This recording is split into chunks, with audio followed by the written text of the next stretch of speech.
Hello, everybody, and welcome to the show. I'm Timmy B, host of the Findsight Podcast. Look, today on the show, we talk all things Raja Jackson. We don't talk about anything else, just Raja Jackson.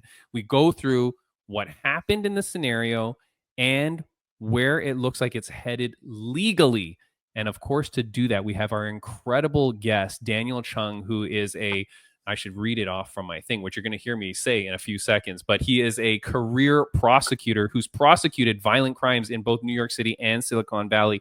And he's running right now for district attorney in Santa Clara County. We've had him on the podcast twice before. This dude is great. Bam Bam, we learned so much stuff, man. Absolutely crazy. Bam Bam. Yeah, absolutely.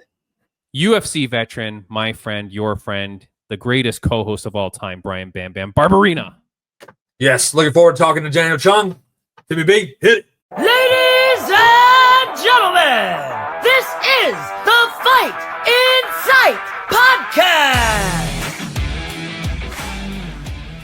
Bam Bam, this guest is a returning 3-time guest and friend of the podcast. I really, really appreciate this guy, man. He is a career prosecutor who has prosecuted violent crimes in both New York City and Silicon Valley. He is a candidate for Santa Clara County District Attorney in 2026. Follow him online. Learn more about his DA campaign at chungforchange.com. He has an AB from Harvard University and a JD from Columbia Law School. Please welcome back to the show, Daniel Chung. Hey. Hey, Daniel. How you doing? How are you guys doing? What's up, my man? You're not in the law office today. I'm tuning in from home today. Oh, very Awesome. nice. Very nice. So excited to have you back, Daniel. Thank you so much. And congratulations on your new run for DA. Yeah, absolutely. Congratulations. Yeah, thank you so much. It's been about a month and it's been a whirlwind and we're just getting started. June 2nd is the election. So it's June 2nd next year. And Next that's year. Long. So look, man, that's a big training camp for the fight. You know what I mean? Yeah, we wanted as much time as possible to really train, go out there, meet people, get our name out there, fundraise, and really structure and organize our campaign so that we really win this time around. Yeah, of course, man. And I think that's really smart. The world is changing, man. The politics is crazy around the world. And so it must be so difficult for you because I feel like since the last time you ran or just like in every year that goes by, the world is getting more and more divided. For sure. Very political, very polarized. How are you able to accommodate people with different viewpoints when it comes to like any kind of issue on the matter? Do you have to just stick with yours and just go, hey, this is who I am. If you're on the other side, see you later. Or are you trying to appease? No, I think I think being authentic and genuine is really important. I feel very proud that I stuck to my convictions and core values and beliefs. And a lot of those ideas have now come to fruition. And a lot of people are now behind a lot of the policy proposals that I was speaking about 4 years ago. Not a lot of people were on board then, but now a lot of people have shifted. And so I think being authentic and genuine is really important. The other piece of this is just being curious and open-minded. You know, I meet people from across the spectrum, whether they're on the left, the right, the middle. I think I get along with everybody because I like to have fun. I laugh with everybody. I'm very personable. I just enjoy having a great conversation. And look, great ideas can come from anywhere. And so if you don't keep an open mind, if you don't have a natural curiosity about the world and different ways of doing things, then you're going to be stuck in the past. You know, our campaign is all about changing and being forward-minded, Chung for change, right? So I'm all about kind of keeping that open mind and thinking about ways we can change for the better. Dude, I'm excited for you, man, and I'll be following along the campaign. I like every post that you do, man, to try and help promote the crap out of it. Even from Canada. Even though I'm from Canada, if you find a way, we might have to edit this out, but if you can find a way for me to illegally vote for you, God. I'm there. I'm there. I'll do Cannot help Definitely you have or that out. promote that, but Yeah. but I appreciate the general publicity. Well, what I could do, we can get Yeah. Bam Bam to move to Santa Clara County. He's a U.S. citizen, so go Yeah, move there out you there, go. Bam Bam. Come move over here, become registered Yeah. voters. I would love it. Yeah. One more vote in our Chung camp. So Yeah.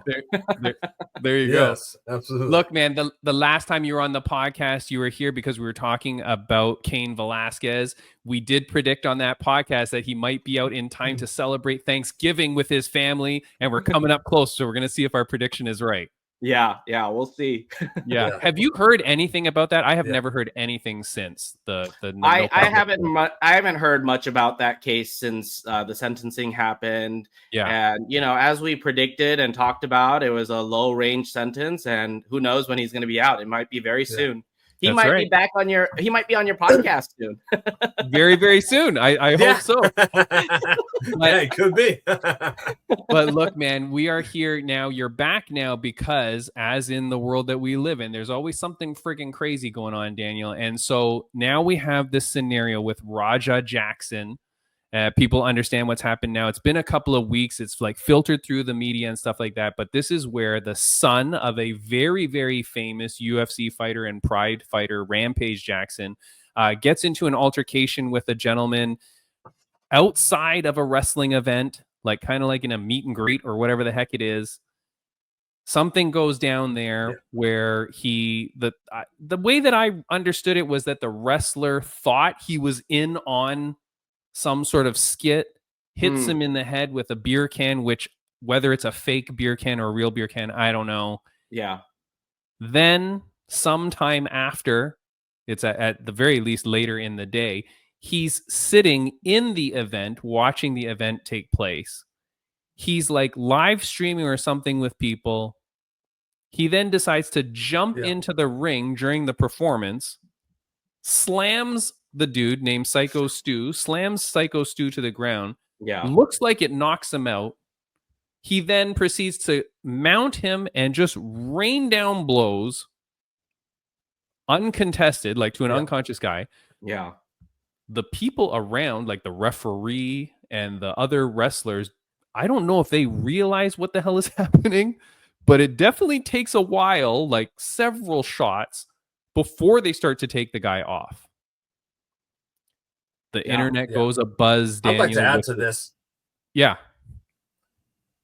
Yeah, I'd like to add just to give what I've seen stuff too about the behind the scenes or in the backstage or whatever, talking with the wrestler.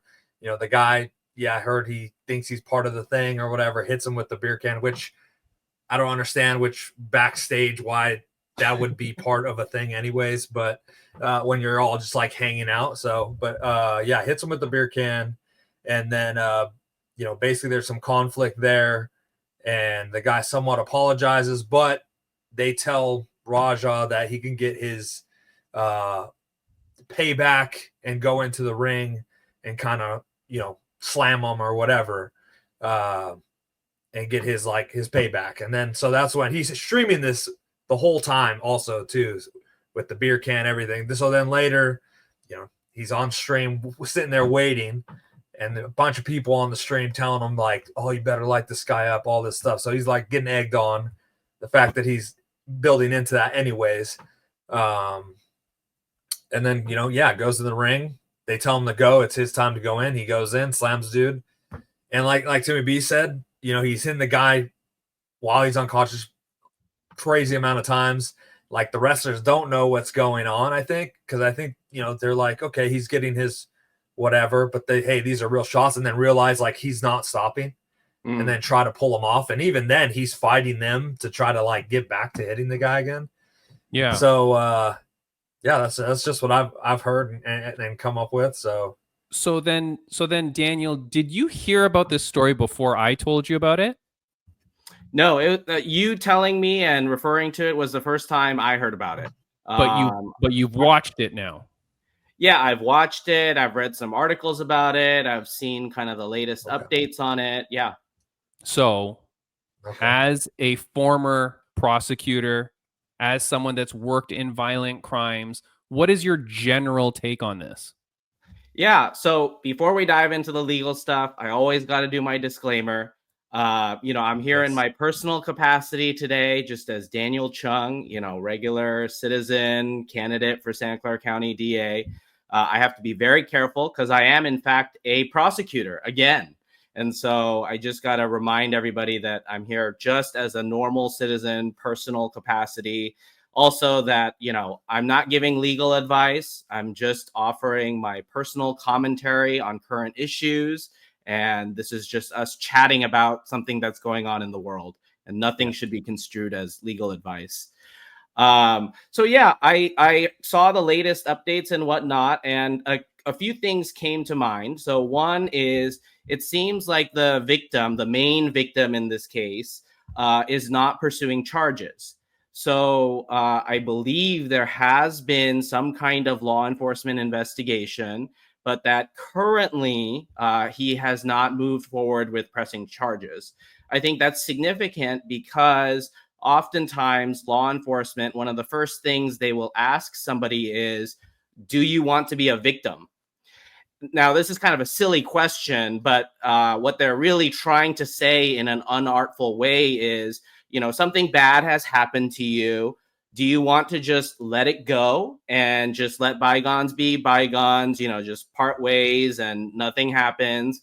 Or would you like us to take a formal report, investigate the crime, and potentially refer this to criminal prosecution to a district attorney's office?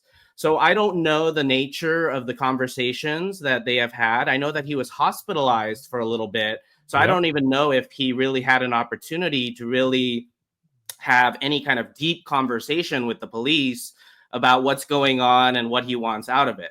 But from all the news accounts that I've read that are publicly available, it sounds like their side has not pursued charges yet, which will probably work in the favor of Raja Jackson if that continues to be the case.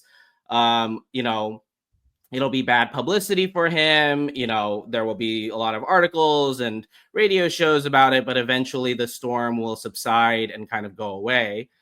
The other thing I read about the incident is that because he was hospitalized, there seems to have been some injuries that could be characterized as serious bodily injury or great bodily injury. Those terms are very specific legal terms within our California penal system.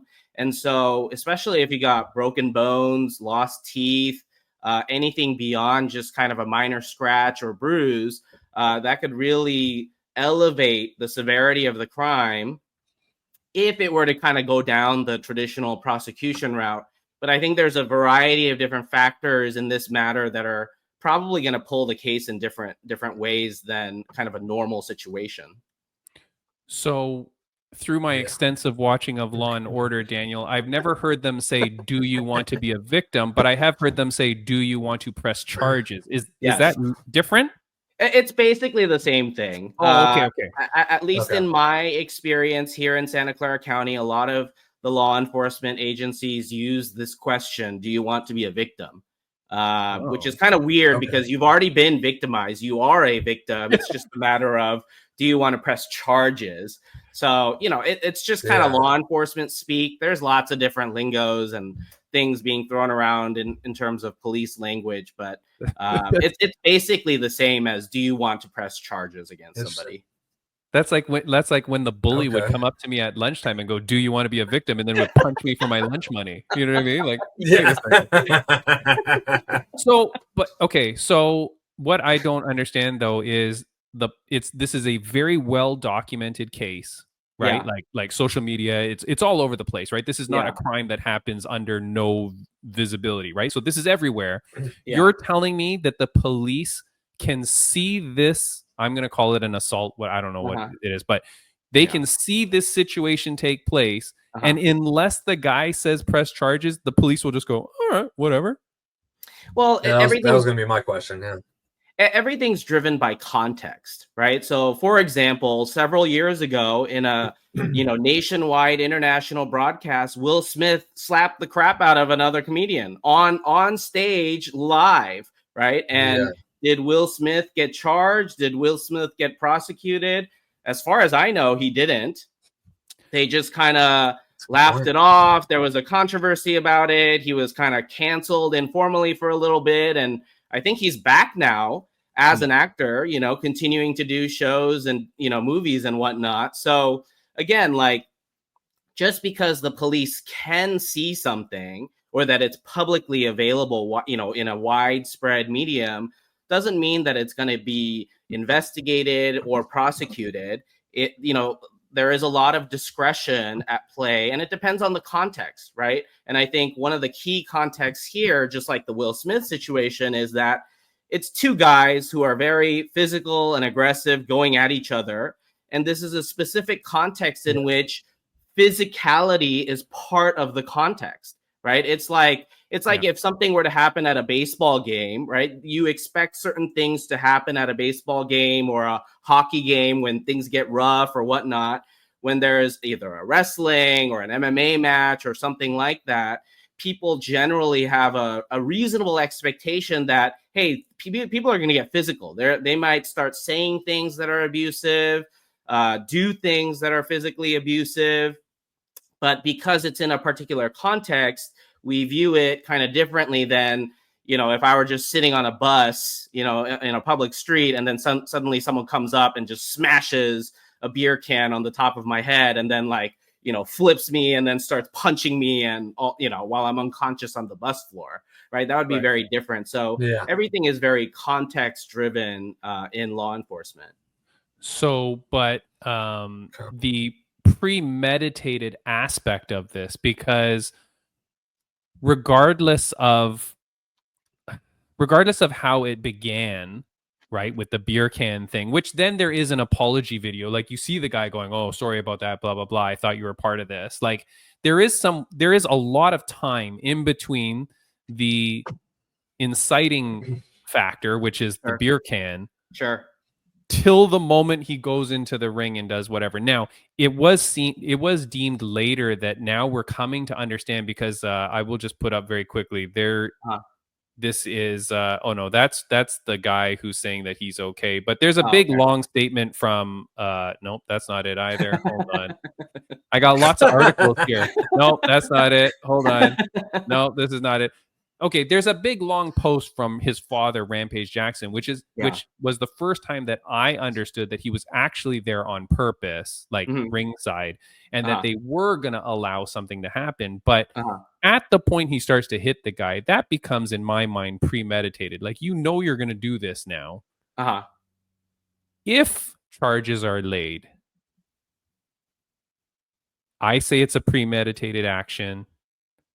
It's very violent. If charges are laid, Daniel, what would we expect to see here? Jail time for sure. I'm not sure about that. I mean, so one, going to the premeditation element, premeditation is really important in the context of murder and homicide, because it can change the degree and the level of punishment for homicide. For simple things like assault and battery, the premeditation element is gonna not matter as much. I mean, it can make a difference in terms of your sentencing. Like, was this like a really intentional action or kind of more spur of the moment? Like, that kind of distinction will matter in the eyes of a judge, but there's no like formal enhancement that, oh, because this was a premeditated assault or battery, you get an extra month or an extra year or anything like that. Oh, so because the difference, I apologize, because the difference between the Will Smith thing, like you're saying, is like, hey, you insulted my wife, I walk up there and slap you in the face. Whereas this was kind of in the moment. Right. Whereas this is, he's on stream with people going, I'm going to get him, I'm going to get him, I'm going to get him, and then goes in and just lays down on them. Yeah. A little slightly different situations for sure. Yeah. Right.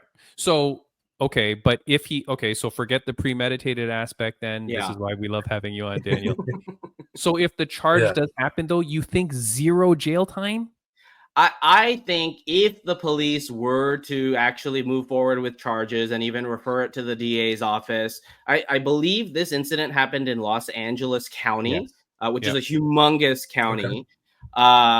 unless the guy's got some serious criminal record and he's been on probation a few times and the judge is like really tired of him and like, okay, that's it, last straw, you're going to prison now. Most likely, like if I were to be a betting man, just guessing as someone who's been experienced in law enforcement, he'd probably be charged with a misdemeanor battery, like a penal code 243 subsection A, and probably get like probation. At most. Okay, and for good citizens like myself, Daniel, like cleaning up trash. Yeah, what does probation even mean? Maybe not even. In probation, it just means that you're under some kind of supervision. You just need to stay out of trouble. You might have community service, you might have substance abuse, you might have mental health treatment aspects of it, but basically, bottom line, no jail time, stay out of trouble. Just continue to be a law-abiding citizen, and eventually this case will kind of, resolve itself. The guy had serious injuries. Like the guy was in the hospital for a long time because one of the things that I did clip out was like, no, see, geez, Louise, I got the wrong thing again. We're doing this again. I got so many. But there was a recent post that came out from, I guess that's his wife, Contessa Patterson, and then from Syko Stu. But it talks about like, okay, he's released from the hospital. Now he's resting. He sustained a serious head injury, was unconscious upon arrival at the HR. Like when you're talking about the categories of injury that you're saying, Daniel, because you said the difference between serious and great bodily injury. Seems like it's pretty big, man. You're telling me that someone can just go and do that to someone in public, on stream, like it's live. It's, I don't care what you say, Daniel. It's premeditated in Timmy B's book. Meant to go do it. Meant to go mess that dude up, and he's gonna get 0 jail time because I'll tell you, online people are like, put this guy in jail. Put this guy in jail. Yeah. I mean, maybe I'm just cynical because of my experience in the system. I'm not saying he doesn't meet the elements of charging him with a felony. We could charge him with a felony battery with serious bodily injury or assault likely to produce great bodily injury. We could charge him with all those felonies, and they could range from 2 years, 3 years, 4 years in prison. But realistically, that's not how criminal justice is administered in California, especially in large metropolitan areas like Los Angeles, San Francisco, and even my county. And so most likely, if it moved forward in a law enforcement context, I would bet it would result in a misdemeanor at the end of the day. So either they could really take a stern line and be like, oh, we're going to scare you and charge you a felony first, and then stay out of trouble, and we'll reduce it to a misdemeanor at the end of like a year or two. Or they just upfront just charge them with a misdemeanor and say, this is the best you're getting, stay out of trouble, move on with your life. But and again though, but Syko Stu has to say he wants you to proceed with that. Otherwise, you almost cannot. No, so what's important to recognize is that the DA's office and the police can technically move forward even when victims are not cooperative, or when victims don't want charges. Like consider the context of domestic violence. Right. A lot of times, wives, girlfriends, boyfriends, husbands will often tell the police, no, please, I don't want to move forward. Do not press charges, whatnot. And what you have to remember that it is the sovereignty of the state of California that you have offended by violating the penal code, by committing a battery or an assault. And therefore, the sovereignty of the state of California can bring charges against you, even though your direct victim may have different opinions or be indifferent to the prosecution. Right. Yeah. So I understand. It's ultimately how much the DA's office feels like this is an important enough case where we want to send a public signal that we're not going to tolerate this kind of behavior from anyone in our community. But that's the thing too, because like if you're a public figure like this, and because it's garnered so much attention, like it was in Sports Illustrated. I don't know whether Sports Illustrated is just so dead now that they need to pick up these like random stories. But I mean, that's a pretty, back in the day, man, Sports Illustrated is pretty big. So, but they were even reporting on it. Yeah. So it's like, and one of my questions was like, does this kid's fame, or like the fame of his father, right, through like through his father's reputation, Yeah. Would that further instill in the police, like, hey, we need to make a what do you call it? Make an example of this Yeah. situation. Like, we can't have people just going and friggin' assaulting people in the middle of the street, because Yeah. if this happens and it's viral and nothing happens to this guy, then Yeah. what are we teaching people? Yeah. I think it cuts both ways, right? Because it is so public, because there is already so much public condemnation. Remember, there's two trials that can happen. There's trial by the public opinion, and then trial by legal methods, right? And currently he's already undergoing trial by public opinion. And so the police may kind of want to see how is the public responding to this, right? It is the public really outraged by this conduct and asking, why is the LAPD not doing anything? Or I think it was in Sun Valley. Why isn't Sun Valley doing anything? Why isn't the LA County DA's office doing anything? Or is the public kind of mixed in terms of their feelings and their reaction to all of this? And, I think some people could view it as like they both did stupid things to each other, right? Like, I don't know if everyone believes that, like, initially that interaction was genuine and like just an accident. I think people may believe that that was provocation, unnecessary, and that he deserved to kind of get back at him in some way, but maybe he went over the line a little bit. But in the context of this type of fight or this type of physical and kind of verbal context, some people might be more understanding. So I think it cuts both ways. Your fame can really help you get out of trouble, like in the context of Will Smith, but it can also bring a lot of attention to a situation that if it were a normal situation, maybe the police wouldn't care that much. That's right. Yep. I agree. Yeah. I've seen definitely what you're saying as far as like, people seeing as the first thing with the can being like, oh, he deserved payback. He shouldn't have done that.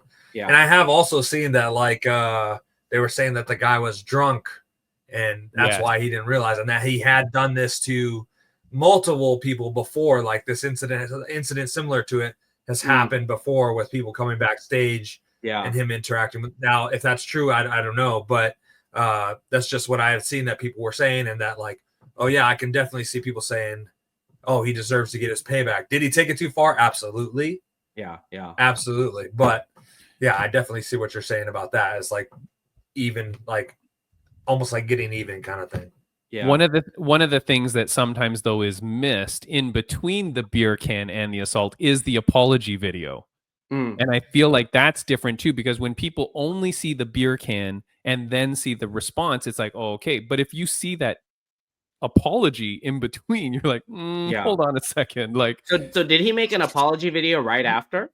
Not an apology video. Like, he's talking to the guy going, oh, I'm sorry. Like, I didn't realize. But like, there's like connected to the original video. Oh, I see. Got it. So when you see that, and I don't think that,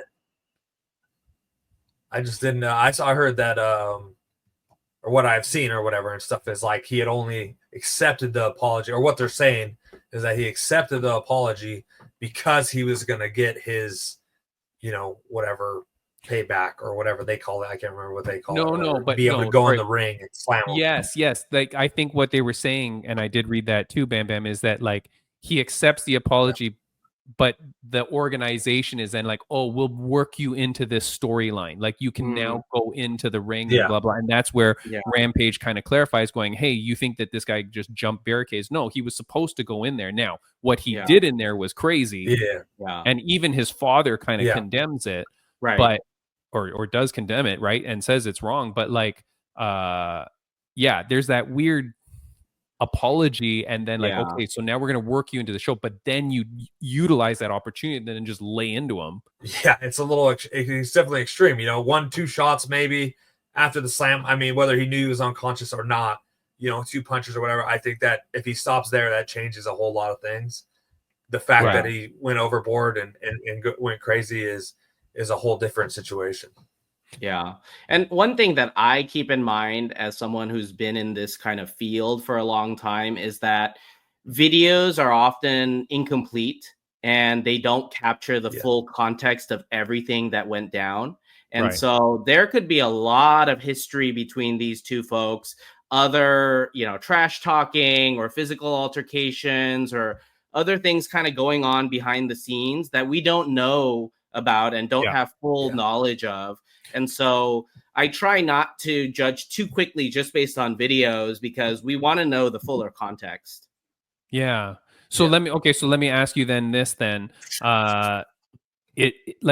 Then they bring in that Raja Jackson had suffered a concussion in sparring the day before or whatever. There was this thing, right? Which I feel I'm not a psychic, but I feel like they make this up to then give him a little bit more like, oh, he was messed up. He had some CTE or whatever. Like, Daniel, in your opinion, if it were to go to charges, if it were to go to anything, would that friggin' matter at all? That like maybe he got hit too hard in the head the day before? Like, can you bring in circumstantial stuff like that? That's kind of the same thing as like the premeditation thing, right? Like, oh, how much did you think about this assault? Or like, what happened to you the day before or 2 days before? Like, it may make a minor difference in like how I'm perceiving you. But at the end of the day, what really matters is at the time when you committed the crime, right? What did you physically do? And did you have the mental state to commit that crime at that time, right? So unless your concussion was so bad that you were just completely out of it, right? You did not even understand reality going on that day. I don't see how that could really be a valid excuse.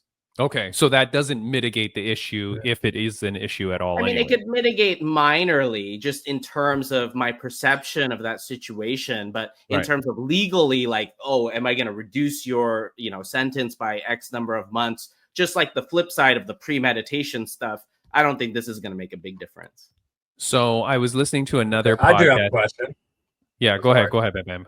Go ahead. I just have a quick question. So after this happens, he's knocked out. He takes all the shots. Raja gets escorted out. The dude is laying unconscious in the ring still. Yeah. They bring someone in, like another wrestler guy, to get on top of him, and then the ref count him out, the 3 count, to end the round. Now, my legal question here is, does Syko Stu or whatever, is that something he can potentially sue the place for, or are they held responsible for that? Or is it just like, okay, well, I don't know, they just went along with it for the fans? I don't know, because I saw that and I was like, this is crazy. Yeah. Are you talking about just him being tapped out, 1, 2, 3, or are you talking about like the fact that he got assaulted? I think he means like the liability of the order. Just the liability from the promotion of like, he's just laying there unconscious. They all witnessed him get beat up. And assaulted and everything, but then to bring in on top of it all, have a guy, hey, hurry up, get on top of him, let's get the pin, and now the round's over, you're the champion, kind of thing. I mean, America is a very litigious society. Almost anybody and everybody could be sued for anything in our country. So especially if that promoter or that event organizer has financial means, had any kind of involvement in setting up the situation or facilitating it or profiting off of it, they could be in a world of trouble. I mean, I'm not going to go into any kind of civil liability specifics because I'm not an expert there, but just in general in America, people can be sued for all sorts of things, even if they were just minorly involved in something. I'm suing Bam Bam after this for his bad internet connection. So, but the thing is though, is like, and the problem is, and you talk about like spousal issues and things like that, where they won't say that they're a victim. But even you think about this guy like Syko Stu, like he's like a small time wrestler, right? This is not WWE or anything like that. So how much are you even going to sue this organization for? And then that's like your current livelihood. Like from the records we've seen, like he's a army veteran and whatever, and he's doing the wrestling because it helps with his PTSD and all that. He's not going to want to turn his back on his own community or like risk that relationship. So that I feel like is almost like not going to happen because there'll be too much backlash put upon him. Like he'll just be ousted from all the shows and he can't do what he loves. So that's almost a tough one too. It may not be worth. Maybe he'd be like, he may be excited that like, or proud that they like, I'm glad you went ahead and gave him the count, while I was still down and got the show continued going, you know, like that Yeah. could be the mindset where he's at, where like, you know. Yeah. So Daniel, the next know. question is, and we were talking, I was watching another podcast that was talking about this scenario, but they don't have a friggin' Daniel Chung on their podcast. They're just two guys talking. And like, you know, if Bam Bam and I are to talk, okay, we can talk about stuff intellectually, but we don't have knowledge. You know what I mean? That's why I like having you here, Daniel. What they were saying is like, oh, no. The only reason he's not arrested or charged yet is because they're building their case. Do you believe that the reason he's not arrested now or charged now, as far as we know, right, at the time of recording this is Tuesday, September 2nd. Yeah. Is the only reason that he's not charged or arrested now because they're building a case? I don't know about that. I feel like if they wanted to, I think they have enough objective evidence to arrest him immediately. I think it's because of the specific context, the media spotlight on it, the social media spotlight on it. I think they want to see what this really is before they really get involved, right? Just like the Cain Velasquez matter or other types of MMA matters, I think the police and the DAs try to stay out of things that are like too political or too sensitive until they really need to step in and really make sure that people are held accountable. So I think because like people are still alive, everyone's doing okay. I think they're, you know, seeing how this all blows over first. I can tell that you've been in this line of work for a long time, Daniel, because this poor guy's in the hospital coming out with a concussion. You're like, everybody's okay. It's fine. Just relax. Like, what's the problem? When you've dealt with people who, but did he die? No, he didn't die, Bam Bam. Honestly, I'm shocked though. Like it does, like, you know, and because when you talk about the public sentiment and stuff like that, Daniel, like it does get pretty friggin' aggressive, man. Like people are like calling for this guy to be in jail, and I'm like, yeah, I think this guy should be in jail. Like I don't know how you're just allowed to do that. Hearing you speak now, I can understand it. I get where you're coming from, but I feel like the average general public person thinks that this is pretty wrong. Like, well, I think in my opinion, the average general person probably doesn't even know about this incident. I think many in the MMA community may be very fired up about it and whatnot. But I think for most average people, it's like, oh, a wrestler or a fighter got punched a few times and he got knocked out and went to the hospital. Like, I don't think they're going to be shocked and awed by this. Yeah, that's a good point. Just being, you know, very honest about it. I just don't think regular citizens are going to be up in arms and protesting on the streets because of this. Yeah, they don't care. They've got bagel seasoning on sale at Trader Joe's. They got other things in their life. Hey, they're looking for matcha. They're like in long matcha lines in Los Angeles County and trying to get drinks and stuff. I don't think they care about what's happening with fighters.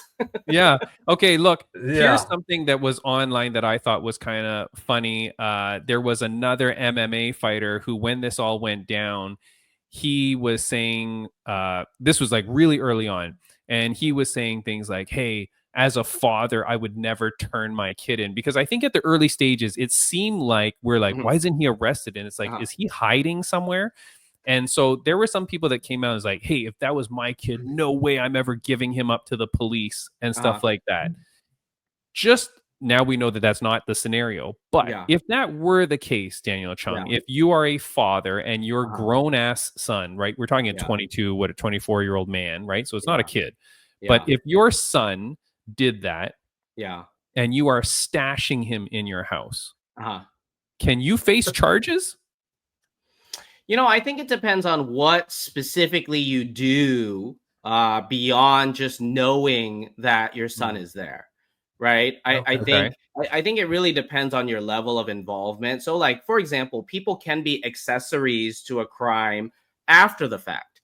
Right. Like maybe you're helping carry away the robbed goods or, you know, destroying the evidence or getting rid of witnesses or whatnot. Right. Like there's an array of things you can do after a crime has been committed.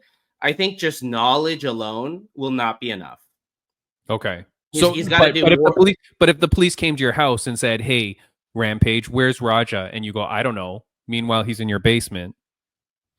Yeah, so the interesting thing is that although it is generally a crime to lie to federal law enforcement, like it is a crime to like tell the FBI a lie or in an interview, like speak lies and whatnot.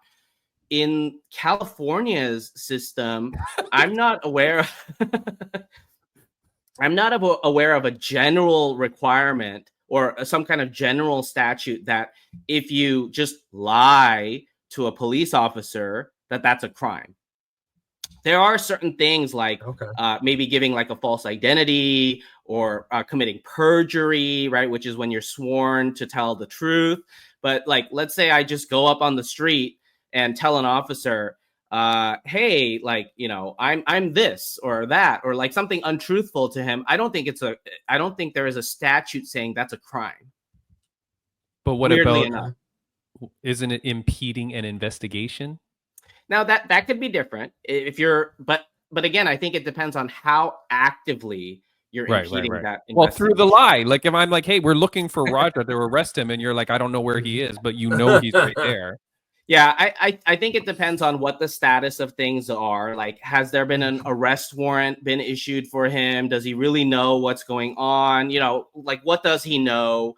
What have the police informed him? You know, what are they specifically requesting and what was his response? I think it really kind of depends. But, you know, in general, I think if he were to just remain silent and just know that his son is somewhere, I don't think he would really face a lot of consequences. This podcast is taking a very different turn than I thought, Daniel. Nothing. There was. I mean, and now this that I had planned to kind of segue off that is probably you're going to say, "Get the hell out of here." Yeah. But there's a new ordinance in New Jersey. Yeah, this is the right one. There's a new ordinance in New Jersey where parents can be fined and even charged for their children's unruly behavior. The ordinance was passed by the township and introduced after a situation, blah, blah, blah. But it says stipulates consequences, including jail time for parents and guardians who, quote, fail to prevent their children from breaking the law, according to a news release. Have you heard Is there of something an age limit on this? Well, yeah, I'm assuming child means like under 18 or whatever. But Daniel, have you heard about stuff like this? Does this exist? I have not heard about it. I know that they are pushing the boundaries of the law in shooting contexts. When people commit mass shootings, they're trying to hold parents accountable if they, you know, didn't secure the gun or improperly gave the gun to their child. I know that many jurisdictions are testing that, but not kind of a general law that parents are going to be held accountable like this. That one in New Jersey was like, I believe it was based on like this situation where like 100 kids or something like that started like rioting in a city at some event or something like that, and so they passed this thing to go like, hey, if your kids start rioting again, we're just arresting you as well, and we're going to throw the parents in jail too. Yeah, I mean, when children are under 18, parents have a lot more responsibility, right? Like even if your kids skip school, truancy can get you in trouble. If your kid's not in school when they should be, like repeatedly, the parents can be held accountable and go to court. But of course, not for Rampage Jackson for his 24-year-old son. There would never be any kind of thing like that for this kid. You can never say never, but I think because he is of age, he's well beyond 18. You know, in general, in America, we believe that everybody who's an adult should be held accountable for their own actions. And so very, very unlikely that his father would face consequences for his adult child's behavior. Right. Yeah. Beyond just social shaming and social media outrage. Right. Well, that's the thing, like, you know, and that's the thing on this one. And we had our guest last week, Elijah Swift-Smith. He's a UFC fighter, Daniel. And he was saying like, hey, man, I hope that his father doesn't suffer consequences. Like if your father has a business or your father had opportunities, I hope that people don't now penalize the father. Like it's like the opposite of sins of the father, sins of the son. And then suddenly like he loses out. We don't want that to happen because not appropriate, right? Yeah, I mean, everybody who is an adult, you know, you should be accountable for your own actions, right? Like, yes, people are related to you. You do have family and friends, but it also seems a bit unfair and unreasonable that everybody else suffers the consequences of your actions. So, right. Is there a statute of limitations over at which time Raja will no longer be allowed to be arrested? And so for those that understand what I'm saying, like, is there a certain amount of time that can pass before, even if Syko Stu wants to charge him, the police go, hey, sorry, dude, it's been too long? Yeah, I believe for misdemeanors, it's around a year. And then for felonies, it can be a little bit longer, like 3 years or so, or a little bit longer depending on more serious felonies. But, you know, honestly, practically speaking, if after 6 months nothing has happened, this is probably going away. Okay, so but 6 months for this? So you think if we don't hear that he's arrested for 6 months, then that means Raja Jackson is just free and clear? I mean, unless there is some kind of new development, like let's say he gets into a coma all of a sudden, or he suffers some new traumatic injury as a result of those original injuries. Like if it just remains like this, right? He had some broken bones. He was hospitalized, but he got out. And 6 months go by. I don't think the police are going to care enough. I think they have too many new things where, you know, people are being stabbed, shot, murdered, raped, carjacked, that they're not going to be paying much attention to this. Yeah. Okay. Daniel Chung, man, this is crazy. Like, it really is crazy. Welcome to the world of crime in California. yeah. Like it is strange though, because like when you see the public reaction and the outcry and things like that, like it's so, I mean, that's why it's so interesting to have you on, man, because to be able to get a true perspective on what this really means, and put it in context, like you said, amongst all the other crimes that are happening in the world. Yeah. You're just like, whatever. Yeah, but boy, oh boy, it is man, great to talk to you about it. Like it's Yeah. great to get your, I don't know if your I'm side of it helping. and into. I don't know if I'm helping your worldview or making you guys all more cynical and shocked by everything going on. I'm going out to commit some mild crimes tonight, and I was gonna put it in premeditated.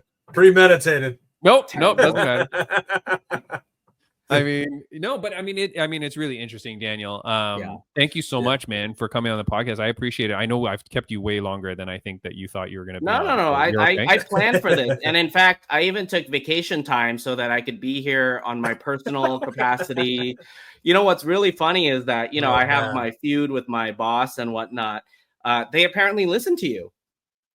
Because of me appearing on the podcast, they want to hear if I'm saying anything shady or whatnot, and so they're listening. Okay, well then I take it back. I am not about to commit crimes, and I'm not going to do anything. No, but Daniel, I really appreciate it, man, and like, you know, you shed so much good light on it, and especially because, like I said, like I'm listening to the other podcasts, and they're like much better than us. You know what I mean? Like not technically better. They're just more famous. Nah. But no, not bad, but more famous. But then they're out there, and like I'm seeing their posts online, and they're like, "Oh, the reason he's not charged is because the police are currently investigating, and they're just building their case." Blah blah. And I'm like, "But how do you know that?" Like, and then like I'm like, "What is your?" Maybe they got insider sources. No. But like you said, because they've been watching Cops. But what I mean is, like, you could build your case after you at least arrest him or charge him, right? Because like, I mean, the incident is there. Like, if you wanted to just arrest him or charge him, you could, and then build the case before trial or whatever, right? I mean, there's enough on video to arrest him for sure. Right. There's enough there. But who knows? It'd be wild speculation as to why they did not. Yeah, it's crazy, man. Daniel Chung, dude, running for district attorney. I'm very excited for you, man. Yes. Like you said, chungforchange.com. That's where you go if you want to support you in your candidacy. What is on the horizon for the campaign? Just give out a shout out to something that you're going to be at, or what's going on in the campaign. Yeah, I mean, we are going to be relentlessly campaigning for the next 9-10 months. Every single day, we're going to be out there meeting voters, going to events. This is a marathon, and I feel like for me, especially as someone who's never held office before, I want to be as accessible to voters as possible, right? Get my name out there, show people who I am in the flesh, answer all of their questions. I get hard questions all the time, every single day. It's just being like cross-examined by the lawyers, citizen lawyers all day long, but it's fantastic. I can only imagine, man. And now let me ask you just just a couple more things. Yeah. When we see, and I don't know what side of the political spectrum you're on or anything like that, but Yeah. when we see that perhaps Donald Trump and JD Vance did very well because of their appearance on podcasts and things like that, where young people and young voters may be seeing you more. Is that a strategy that you will be using, like going on different podcasts and things to get your name more out there? Yeah, I'm open to using everything out there, right? I think people are very technologically and social media savvy these days, and they don't trust traditional news anymore, right? They want to hear people authentically, directly. They don't want little filters in between people. So they want to hear directly from you. So that's what I'm doing. I'm making myself directly accessible to people. I really love it, man. And then for those that are listening too, like understanding that, like, I had sent you a list of questions to generally give you the idea of where we're going to go. But anybody that's watching or listening to this conversation, you can see we went off on 1,000 tangents. Right. You gotta always be ready. Yeah. And and then I appreciate, because this is, like you said, this is your authentic self. And that's why I like having this podcast, because we get to talk to people and have like true conversations. So I mean, I truly treat it just like a casual conversation. You know, next time we need like a glass of whiskey or beer or something, so that we can really kick back. You know, I'll be waiting for it in the mail from Fight Insight. You send me like, you know, a whiskey glass. You know, I can make my ice and pour some whiskey, and then we can really have a chat. Dude, I love it. I love it, man. Well, look, like I said last time, Daniel Chung, I hope that we have no reason to talk to you for a while, but you know, if something comes up, I will definitely reach out to you. I really appreciate it, man. Thank you so much for sharing the time. I learn so much every time we speak to you, and it's always such a good conversation. Yeah, thank you so much for having me. I appreciate it. I feel like I've become a repeat guest panelist, commentator here. Yes, I love it. Hey, it's been amazing. It's special. It really is. Yeah, Daniel, have you gotten the chance to go out to watch any fights since we've talked? You said you might. I have not. I have not. Get out there, man. Like I said, look, wherever you are, there's get the MMA fans to vote for you. Okay. Yeah, dude, I'm telling you, Daniel, again, going back to like the Trump and JD Vance thing, like going on Joe Rogan, going on Theo Vaughn, those kind of things, right? That hit the community of those fighters and stuff like that. And it's a big groundswell, man, when you see like how much support you get out there. So like I said, again, there's Up Next Fighting, which is in California somewhere. They just had a show this weekend. My former co-host, Ringside Rain, she's out there. She's the commentator there. Go check out Up Next Fighting and see, maybe you should go. Oh, I guess it's not Santa Clara County though, right? I mean, I'm willing to go out to various places to get more support and publicity for our campaign, and get funding and donations as well. Right. Anybody in the United States, you know, who's lawfully here can donate to my campaign. That's true. Well, yeah, and then I guess, because so what that the show is in wherever it is, the people that are at that show could still be from Santa Clara County or have people that they know that are in Santa Clara County. They might post about it. They might, you know, tell their friends about it. You never know who you might meet and how they're connected to, you know, other people. So that's true, man. All right. Well, Daniel Chung, thank you so much for joining the podcast, man. Great. Hope not to see you soon, but I do hope to see you soon. Yeah. Always a pleasure to be on your podcast. Bam Bam, any last words, Bam Bam? I really appreciate it. Thank you for coming on. It's always great talking to you. It's definitely great to get like your side and the knowledge you have and everything. And it's always great talking to you.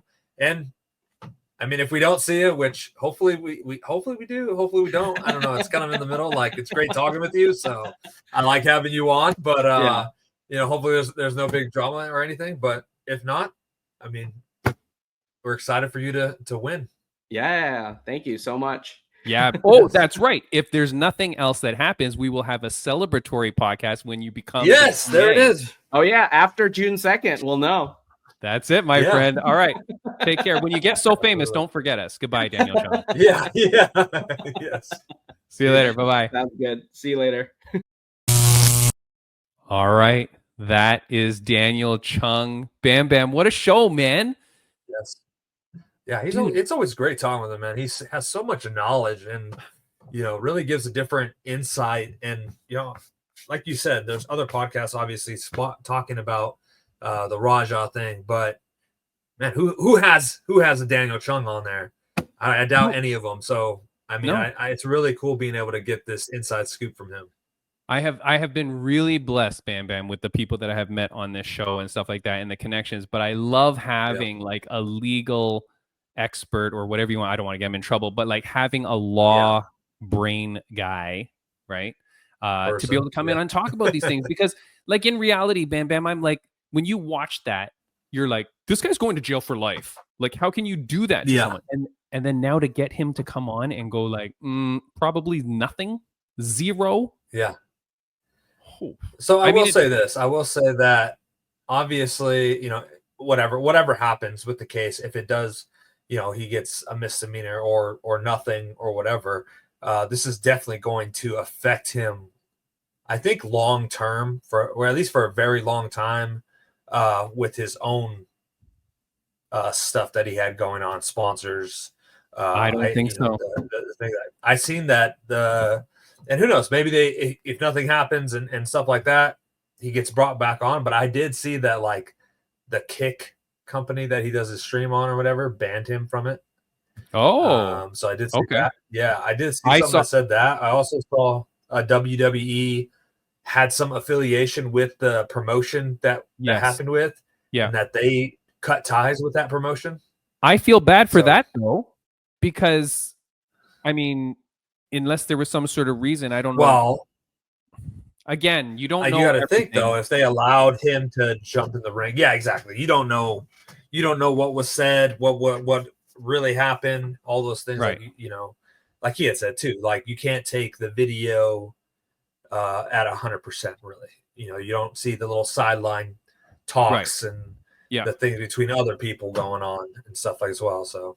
Yeah. Yeah, sure. You can't take anything out of context and then not understand like what else it is. Yeah.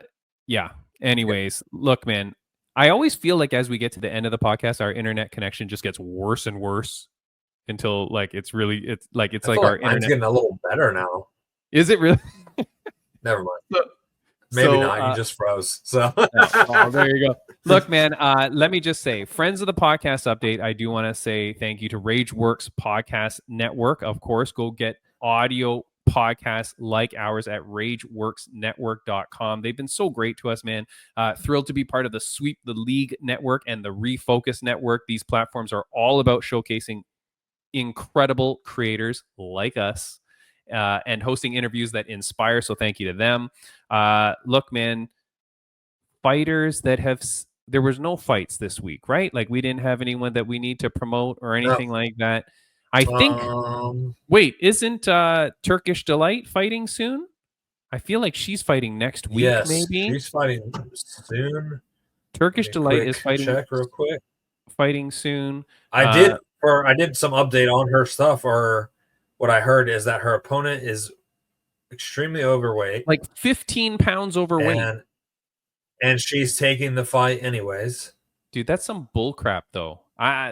Anyways. We can get into that. Yeah, that's crazy. Yeah, we can get into that.